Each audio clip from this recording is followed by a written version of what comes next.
बिस्मिल्लाहिर्रहमानिर्रहीम। अस्सलामु अलैकुम वरहमतुल्लाहि वबरकातुहू। या अली मदद अलैहिस्सलातो वस्सलाम।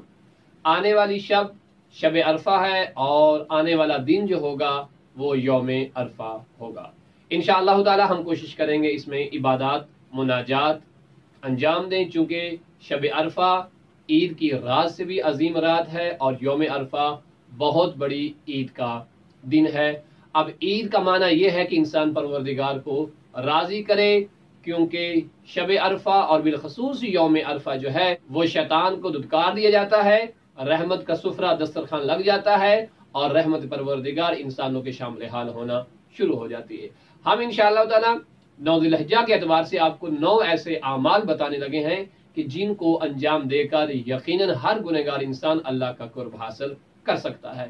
पहला अमल, शब अरफा जाग कर कोई भी इबादत कीजिए। जो शख्स शब अरफा जागे और अल्लाह की इबादत अंजाम दे, गोया उसने 100 साल की इबादत का सवाब हासिल कर लिया है। नंबर 2, वो दुआ जो अमूमन हम शब जुमा को तिलावत करते हैं उसकी तिलावत कीजिए, अल्लाहुम्मा या शाहिद कुल्ल नजवा।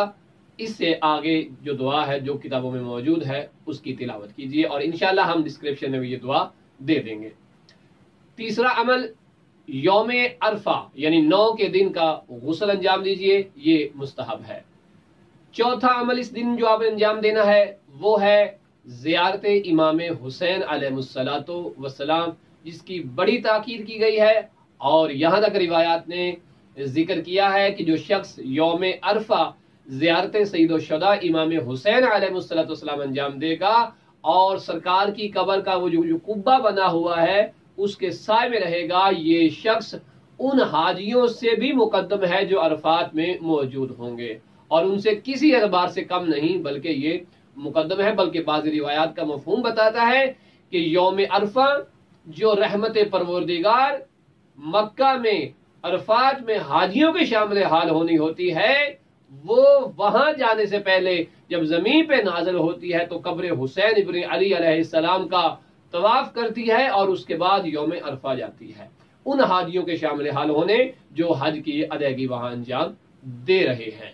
लेकिन पहले वो कब्र इमाम हुसैन का तवाफ करती है। बल्कि यहाँ मैं ये कहूँ तो अजब ना होगा कि कब्र इमाम हुसैन अलैहिस्सलातु वस्सलाम का तवाफ करके वो रहमत परवरदिगार ये कहती है कि ए हुसैन, तेरा शुक्रिया कि आज अगर मैं रहमत हाजियों के शामिल हाल अगर हो रही हूं, इसका असल सबब ए हुसैन इब्न अली तेरी ज़ाते ग्रामी है।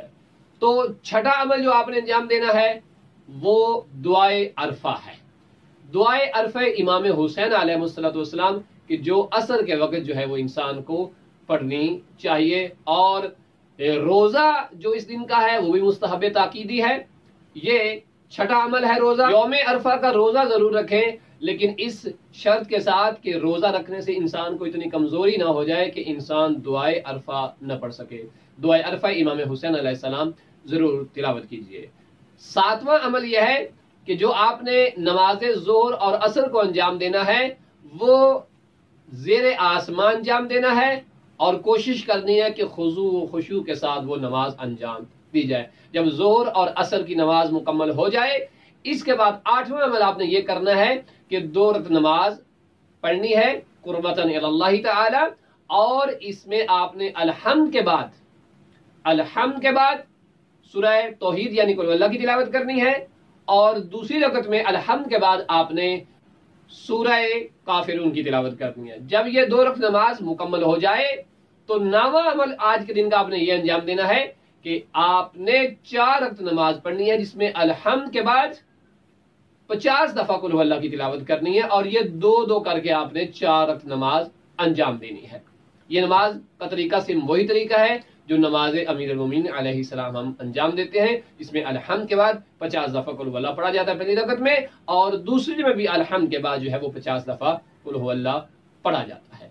ये मुख्तसर से अमाल है, इसमें जिस हद तक मुमकिन हो इन 9 अमाल में से आप कोई भी अंजाम दे सकते हैं और 9 के 9 अंजाम दे सकते हैं। अगर ज्यादा ना कर सके तो मैं इल्तमास करूंगा कि शब अरफा या यौम अरफा बिलखसूस غسل گرمی کا دن ہے، ضرور انجام دیجئے اور نیت کیجئے غسل یوم عرفہ کی۔